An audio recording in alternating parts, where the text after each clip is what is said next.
ইন্নাল হামদুলিল্লাহ ওয়াসসালাতু ওয়াসসালামু আলা রাসূলিল্লাহ আম্মা বাদ।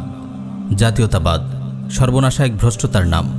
এই শয়তানি তলোয়ার দিয়েই কুফফার গোষ্ঠী ইসলামী খিলাফাকে ছিন্ন ভিন্ন করেছে, মুসলিম ভূখণ্ডগুলোকে ভেঙে টুকরো টুকরো করেছে, মুসলিমদের বাঙালি, পাকিস্তানি, ইরাকি, ইরানি ইত্যাদি বিভিন্ন জাতিতে ভাগ করে দিয়েছে। আর সবার হাতে ধরিয়ে দিয়েছে একটি করে রং বেরঙের শয়তানি পতাকা। এই পতাকা ভ্রষ্ট জাতীয়তাবাদের, এই পতাকা জাহিলিয়াতের। পৃথিবীর প্রায় প্রতিটি মুসলিম দেশে এখন উঠছে জাহিলিয়াতের পতাকা। অবুঝ মুসলিম রাজ এই জাতীয়তাবাদকে বন্ধুত্ব শত্রুতার মাপকাঠি বানিয়ে নিয়েছে।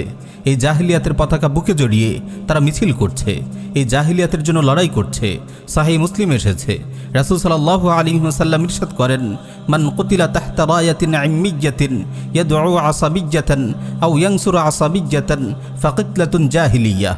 যে ব্যক্তি গোমরাহির পতাকা তলে মারা যায়, জাতীয়তাবাদের দিকে আহ্বান করে এবং জাতীয়তাবাদের কারণে সাহায্য করে, তার মৃত্যু জাহিলিয়াতের মৃত্যু। কিন্তু অত্যন্ত দুঃখের সঙ্গে বলতে হয়, আজ এক শ্রেণীর আলেম এই জাতীয়তাবাদের ভ্রষ্টতায় জড়িয়ে পড়েছে। বিজয় দিবসের নামে তারা জাতীয়তাবাদের জাহিলি পতাকা বুকে জড়িয়ে রাস্তায় মিছিল করছে। নিজেদের সুশীল ও দেশপ্রেমিক হিসাবে পরিচয় দেওয়ার জন্য তারা মরণপণ চেষ্টা করছে। কথিত বিজয় দিবস উদযাপন করে জাতীয়তাবাদের গোমরাহিকেই জনগণের সামনে চেতনা হিসেবে পেশ করছে। তাদের এই দিন বিধ্বংসী কর্মকাণ্ডে সাধারণ জনগণ ভ্রষ্ট জাতীয়তাবাদকেই অন্তরে ধারণ করার প্রেরণা পাচ্ছে। নাউজুবিল্লাহি মিন যালিক। ইসলাম আমাদের বিজয় দিবস উদযাপনের শিক্ষা দেয় না। সর্বোত্তম বিজিত ভূমি হলো মক্কা। মানব জাতির সর্বোত্তম ব্যক্তি রাসূল সাল্লাল্লাহু আলাইহি ওয়াসাল্লাম এটি বিজয় করেন। কিন্তু তিনি কি কোনো বিজয় দিবস পালন করেছেন? সাহাবীরা বিজয় দিবস পালন করেছেন? এই বিজয় দিবস পালনের সংস্কৃতি কাফিরদের শেখানো সংস্কৃতি। ইসলামের সঙ্গে এর কোনো সম্পর্ক নেই। এসব কাফিরদেরকে খুশি করার চেষ্টা বই কিছুই নয়। আমরা বুঝতে পারি না এখানে কিসের বিজয় হয়েছে। এটি কেমন বিজয় যে বিজয়ের মাধ্যমে একটি ধর্মনিরপেক্ষ কুফরি রাষ্ট্রের জন্ম হয়েছে? এটি কেমন বিজয় যে বিজয়ের মাধ্যমে একটি শিরকি সংবিধান বাংলার মুসলিমদের উপর চেপে বসেছে? এটি কেমন বিজয় যে বিজয়ের মাধ্যমে এদেশে মুজিববাদের চারটি বড় বড় দিন বিধ্বংসী মতবাদ প্রতিষ্ঠিত হয়েছে: গণতন্ত্র, সমাজতন্ত্র, ধর্মনিরপেক্ষতা ও জাতীয়তাবাদ। এটি কেমন বিজয় যে বিজয় আল্লাহর জমিনে আল্লাহর শরিয়াকে প্রত্যাখ্যান করেছে? এটি কেমন বিজয় যে বিজয়ের মাধ্যমে সুদভিত্তিক অর্থনীতি প্রতিষ্ঠিত হয়েছে, যে সুদভিত্তিক অর্থনীতির মাধ্যমে পুরো জাতি 24 ঘন্টা আল্লাহ তার রাসূলের বিরুদ্ধে যুদ্ধ করছে? আপনার এমন একটি দিন বিরোধী বিজয়ের আনন্দে রাস্তায় নেমেছেন যে বিজয় দিনের কবর রচনা করেছে।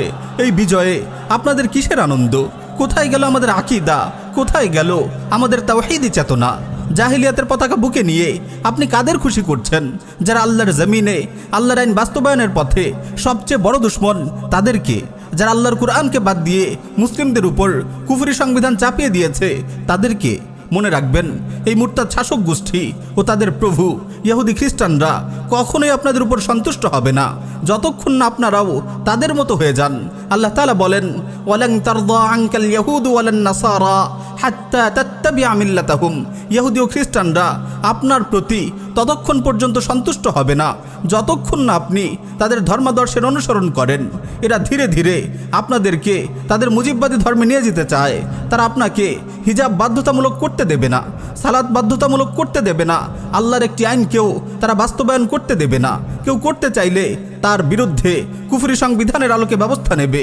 ইসলামের কিছুই তারা মানবে না, কিন্তু তাদের মুজিববাদী ধর্মের সব কিছু ধীরে ধীরে আপনাদের মানতে বাধ্য করবে। তারা দেশের সকল সরকারি প্রতিষ্ঠানে তাদের খোদা মুজিব ও তার কন্যা শেখ হাসিনার ছবি বাধ্যতামূলক করেছে। ধীরে ধীরে তারা মাদ্রাসাগুলোতেও জাতীয় সঙ্গীত ও জাতীয়তাবাদের পতাকা উড়ানো বাধ্যতামূলক করবে। মুজিববাদীরা এই পর্যন্ত কোনো নাচ গানের কনসার্টে বাধা দেয়নি, কিন্তু ওয়াজ মাহফিলে ঠিকই এসে গুন্ডামি করে, আপনাকে শিরকের বিরুদ্ধে বলতে বাধা দেয়। দেশে তাওহীদ প্রতিষ্ঠার যে কোনো পদক্ষেপকে তারা বাধাগ্রস্ত করে। তাই আপনি যদি তাদের খুশি করতে যান তবে আপনাকে পুরোপুরি মুজিববাদের কুফরিতে চলে যেতে হবে। আমার ভাইয়েরা, সাবধান হন। জাতীয়তাবাদের গুমরাহি ফেরি করা আলেমদের অনুসরণ করা থেকে বিরত থাকুন। আকীদা নিয়ে পড়াশোনা করুন, জাতীয়তাবাদের গুমরাহি সম্পর্কে জানুন, আকীদায় ওয়ালাবারা সম্পর্কে জানুন। মুজিববাদীদের খুশি করতে গিয়ে যারা নিজেদের দিন ধর্ম বিসর্জন করে দিচ্ছে তাদের গুমরাহি থেকে নিজেদেরকে রক্ষা করার চেষ্টা করুন। আল্লাহ তাআলা আমাদের সবাইকে আমল করার তৌফিক দিন। আমিন ইয়া রাব্বাল আলামিন।